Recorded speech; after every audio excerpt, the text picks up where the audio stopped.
नमस्कार, Krishna career institute पर आपका हार्दिक स्वागत है। हम लोग लर्न कर रहे हैं आरआरबी एएलपी के लिए साइंस, और आज की इस वीडियो में हम लोग देखेंगे टेम्परेचर स्केल के बारे में। टेम्परेचर स्केल से आरआरबी में कम से कम 2 क्वेश्चन आएंगे, तो आज की वीडियो बहुत ही इंपॉर्टेंट होने वाली है। पूरी वीडियो लास्ट तक देखिएगा। तो चलिए शुरू करते हैं। तापमान के पैमाने। तापमान के पैमाने।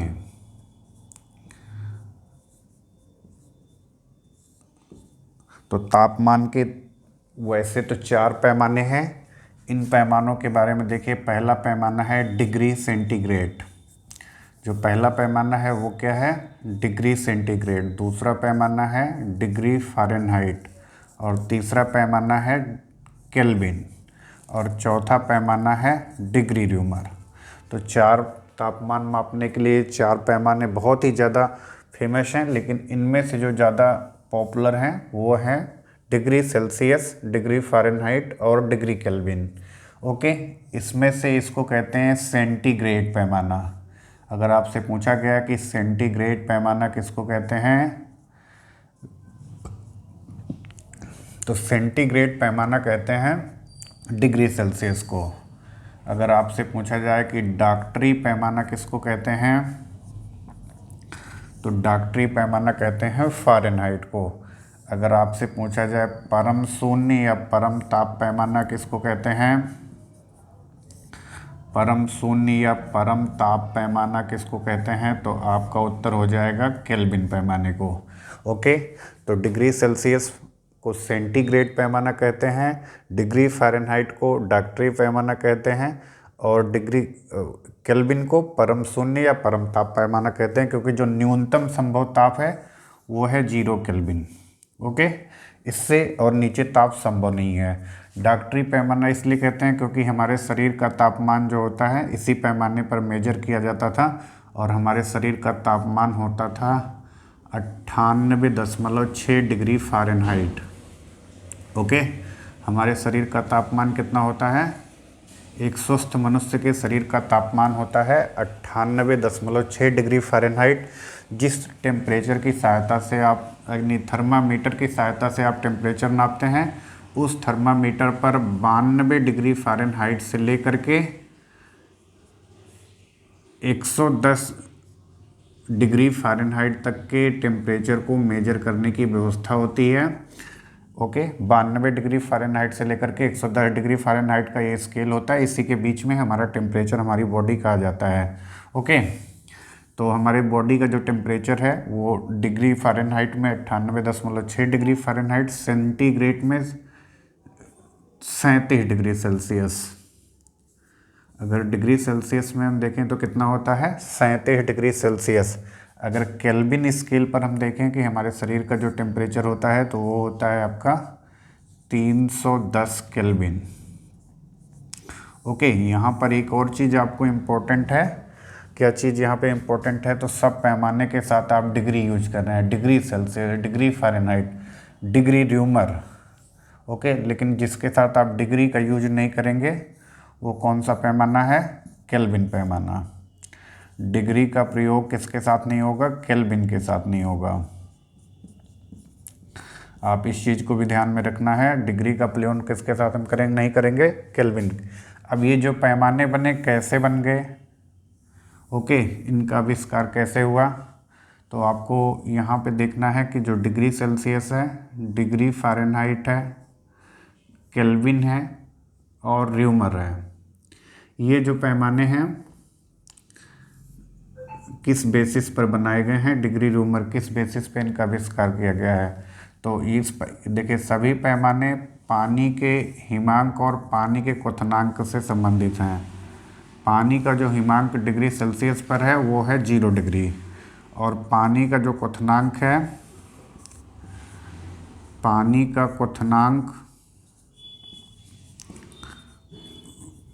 जो क्वथनांक है वो है 100 degree Fahrenheit, 100 degree Celsius. Okay, तो पानी का हिमांक डिग्री सेल्सियस पर 0 डिग्री है और पानी का क्वथनांक 100 डिग्री, यानी 100 डिग्री सेल्सियस पर बॉयल हो जाता है और 0 डिग्री सेल्सियस पर पानी क्या हो जाता है, जम जाता है। फ़ारेनहाइट पर देखें तो 32 डिग्री फ़ारेनहाइट पर पानी क्या हो जाता है, जम जाता है, और 212 डिग्री फ़ारेनहाइट पर क्या हो जाता है, बॉयल हो जाता है। फ़ारेनहाइट स्केल पर 212 डिग्री फ़ारेनहाइट पर क्या होता है, बॉयल हो जाता है। ओके, केल्विन पे देखें तो 273 केल्विन से इस पैमाने की शुरुआत होती है। 273 केल्विन पर पानी जम जाता है और 373 केल्विन पर पानी क्या होने लगता है, बॉयल होने लगता है। ओके, 0 डिग्री र्यूमर पर जो होता है पानी जम जाता है और 80 डिग्री र्यूमर पर पानी क्या हो जाता है, बॉयल हो जाता है। तो 3 प्रमुख पैमाने, इसलिए हमको फोकस 3 पे करना है। तो आप यहाँ देखें 0 से लेकर के 100 तक ये पैमाना जो बना हुआ है 100 खानों में बना हुआ है। कितने खानों में बना हुआ है, 100 खानों में बना हुआ है। 32 से लेकर 212 तक इस पैमाने में कितने खाने होते हैं, 180 खाने होते हैं। 273 से लेकर 373 तक तो ये हो जाता है आपका 100 खाने का, यानी 100 खाने का पैमाना ये भी होता है। तो एक खाना 1 डिग्री केल्विन को 1 केल्विन को बताता है, एक खाना 1 फ़ारेनहाइट को बताता है। यहाँ पर भी एक खाना 180 खानों में से एक खाना जो होता है वो 1 फ़ारेनहाइट को बताता है। अब इन पैमानों में हम रिलेशन देखें तो ये हो जाएगा degree Celsius upon 100, degree Celsius upon 100 equal to ये हो जाएगा F-32। इसको 0 करने के लिए आपको 32 लेस करना होगा, अपान 180 से डिवाइड करना होगा, इजिकल टू ये हो जाएगा K-273। इसको 0 करने के लिए K-273 बटे कर देना होगा 100, ठीक, क्योंकि इसके बीच में अंतर कितना है, 100 का है। और ये हो जाएगा डिग्री R अपान 80, राइट। अब अगर हम सिंप्लीफाई कर लें एक पैमाने को तो degree C upon 5 equal to F-32 upon 9, okay, बराबर हो जाएगा ये K-273 अपान 5। ओके, तो अगर हम इसका यूज करना चाहें, इस पैमाने का यूज करना चाहें यहाँ से, तो डिग्री सेल्सियस को फ़ारेनहाइट में और डिग्री सेल्सियस को केल्विन में बदल सकते हैं। केल्विन को आप सीधे डिग्री सेल्सियस में कन्वर्ट करने के लिए degree Celsius is equal to K-273 इस पैमाने का यूज कर सकते हैं, या Kelvin equal to degree Celsius plus 273, यानी डिग्री सेल्सियस में 273 जोड़ देंगे, 273 डिग्री जोड़ देंगे तो केल्विन में कन्वर्ट हो जाएगा। और जब केल्विन में कन्वर्ट हो जाएगा तो बन जाएगा आपका परम ताप पैमाना, ठीक। तो परम ताप पैमाना किसको कहते हैं, केल्विन को कहते हैं। चलिए इसके बारे में और जानते हैं, और भी महत्वपूर्ण चीज़ें देखते हैं। एकदम पॉइंट टू पॉइंट बता रहा हूँ, इसको बिल्कुल नोटिस करके रखिए। चलिए आ जाइए आगे देखते हैं। तो आपको यहाँ पे एक चीज़ याद रखनी है, -40 डिग्री फ़ारेनहाइट टेम्परेचर जो होता है वो -40 डिग्री का जो टेम्परेचर है वो डिग्री सेल्सियस और फ़ारेनहाइट दोनों पर इक्वल है, ठीक है। डिग्री सेल्सियस और फ़ारेनहाइट पैमाने पर दोनों पर इक्वल है। अगर आपसे क्वेश्चन कर लेता है एग्जाम में कि किस ताप पर डिग्री सेल्सियस और फ़ारेनहाइट पैमाने बराबर हो जाते हैं, तो -40 डिग्री पर, यहाँ पर -40 डिग्री रख करके आप कन्वर्ट कर लीजिएगा, इक्वल आ जाएगा, एकदम राइट। अब देखिए पूछेगा कि न्यूनतम संभव ताप कितना है, न्यूनतम संभव ताप है -273 डिग्री सेल्सियस या 0 केल्विन, ओके। तो 0 केल्विन या -273 डिग्री सेल्सियस का ताप न्यूनतम है, इससे नीचे का ताप संभव नहीं है, यानी -274 -275 डिग्री का ताप जो है वो संभव नहीं है। 0 केल्विन के नीचे -1 केल्विन का टेम्परेचर भी पॉसिबल नहीं है। केल्विन ऐसा स्केल होता है जिस पर निगेटिव टेम्परेचर नहीं होता है। डिग्री सेल्सियस में निगेटिव होता है, -273 तक निगेटिव होता है, -274 नहीं होगा, क्योंकि न्यूनतम जो टेम्परेचर पॉसिबल है वो -273 डिग्री पॉसिबल है।